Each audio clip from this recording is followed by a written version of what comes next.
computadora que tiene un montón de datos almacenados y un montón de bosquejos guardados.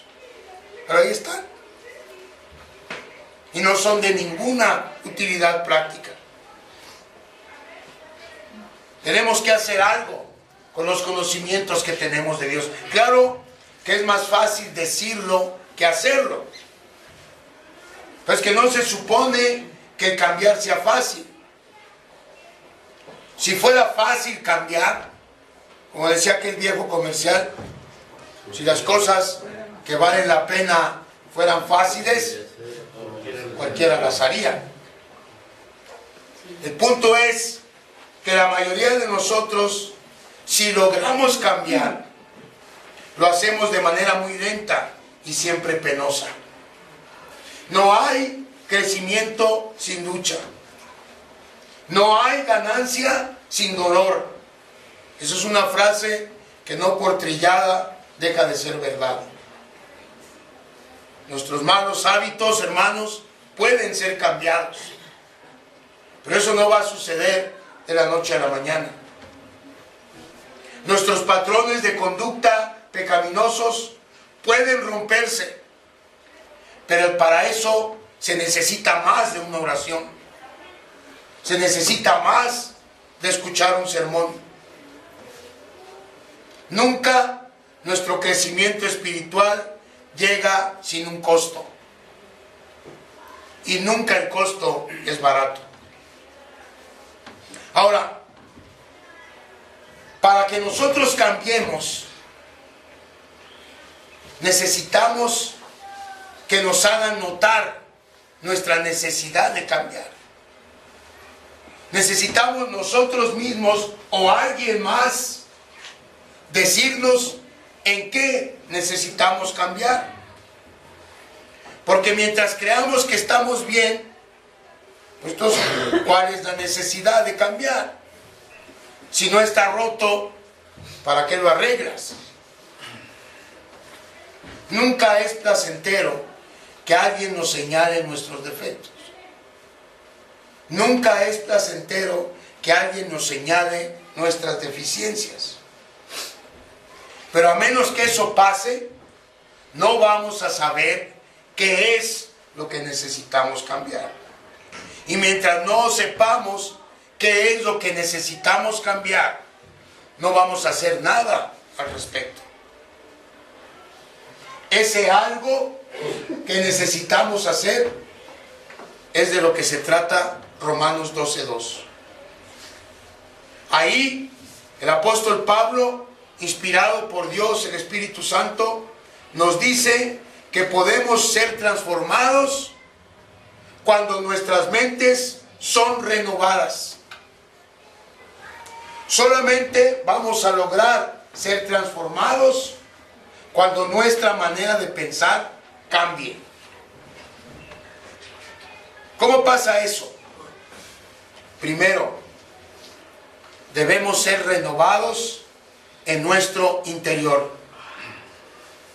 El verbo transformar que usa Pablo tiene que ver en el idioma original con nuestra palabra en español, metamorfosis. Y lo más seguro es que todos, cuando oímos esa palabra, pensamos en aquella clase de primaria que nos dieron, en donde nos explicaban cómo un gusano se convierte en mariposa. Oímos la palabra metamorfosis y casi como que automáticamente pensamos en esa explicación. Porque la metamorfosis es un proceso de cambio gradual que transforma algo en otra cosa. En griego, la palabra transformación que usa Pablo en Romanos 12:2 es la misma que usa Marcos 9:2, donde se narra la transfiguración del Señor Jesús. Cuando la verdadera gloria de Cristo se pudo vislumbrar a través de su humanidad. Miren, vamos a Marcos 9, versículo 2.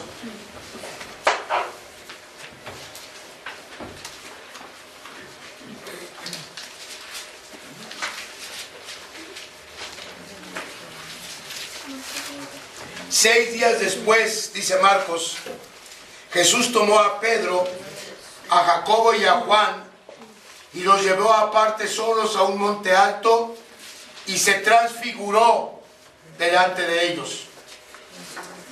Y sus vestidos se volvieron resplandecientes, muy blancos como la nieve, tanto que ningún lavador en la tierra los puede hacer tan blancos. Necesitamos ver esta escena de la siguiente manera. Cuando el Señor se transfiguró, Él no dejó de ser Jesús. Él siguió siendo quien era momentos antes de la transfiguración.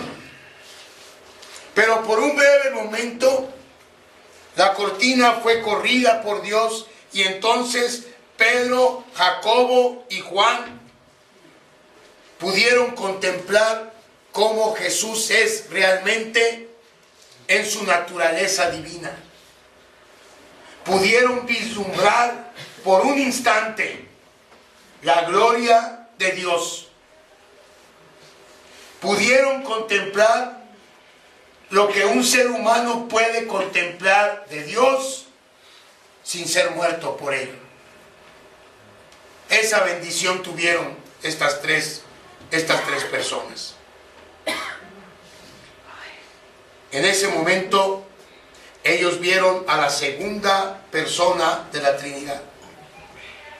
Jesús no dejó su humanidad, pero la otra naturaleza que posee, su naturaleza divina, quedó al descubierto. Y tal vez el ejemplo del Señor Jesús no sea, porque lo que les quiero decir es que cuando habla Pablo de que tenemos que ser transformados, Pablo se refiere a que ustedes y yo tenemos que llegar a ser lo que Dios quiso que fuéramos desde el momento que nos creó. Y a lo mejor el ejemplo del Señor Jesús no es tan útil porque pues Él era perfecto siempre. Era perfecto en su humanidad y perfecto en su divinidad. Y ciertamente hubo esta diferencia que notaron los apóstoles. La gloria de Dios que no se compara para nada a la naturaleza humana. Pero para explicar mejor quizá lo que les quiero decir, nos sirve el ejemplo de los gusanos y su metamorfosis. Cuando un gusano entra en el capullo para emerger luego como una mariposa, no cambia su configuración genética. La metamorfosis solo revela lo que siempre estuvo en los genes del gusano. Es decir, un gusano no puede volar, pero un gusano genéticamente fue hecho para volar. Cuando un gusano se convierte en mariposa, entonces el enigma se resuelve. Cuando un gusano pasa por ese proceso de metamorfosis, entonces es capaz de hacer lo que Dios siempre quiso que hiciera: volar. Ahora, si nosotros no supiéramos nada de la metamorfosis y alguien en un plato nos enseñara 12 gusanos y nos dijera: ¿cómo ves, estos gusanos pueden volar?, pensaríamos que nos quiere tomar el pelo. Pensaríamos que está bromeando, porque un gusano para nada refleja esa capacidad que tienen de volar. Y sin embargo, los gusanos están hechos para volar. Cuando el apóstol Juan dice en la primera carta que escribió, en el capítulo 3, en el versículo 2, que ahora somos hijos de Dios, pero que aún no se ha revelado lo que hemos de ser. Él ahí se está refiriendo al futuro glorioso que nos espera en el cielo. Pero también aplica a nuestra vida actual. Porque cuando Dios lo llamó a usted, cuando Dios me llamó a mí para ser su hijo, lo hizo para que nosotros desarrollemos todo el potencial que Él nos dio. Para que fuéramos el mejor Arturo, la mejor Telma, la mejor Rosario. Para eso nos llamó Dios. Y para eso nos transforma cada día. El negocio de Dios es la transformación. Y todos los días nos está transformando. Y ni usted ni yo sabemos cuáles cambios va a hacer nuestro Dios en nuestras personas en el futuro. Pero debemos estar seguros, hermanos, de que si Él nos llamó para ser sus hijos, lo hizo para sacar lo mejor de cada uno de nosotros.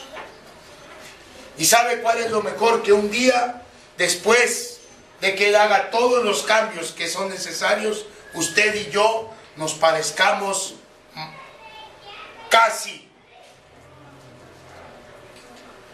en nuestra totalidad a nuestro Señor Jesucristo. En cuanto a su carácter. Esa es la meta. Ese es el objetivo. Que usted y yo un día nos parezcamos en carácter a nuestro Señor Jesucristo. ¿Qué dice Romanos 8:29? Para que no crea que esto lo estoy inventando, para que no crea que esto son palabras mías, esto es palabra de Dios.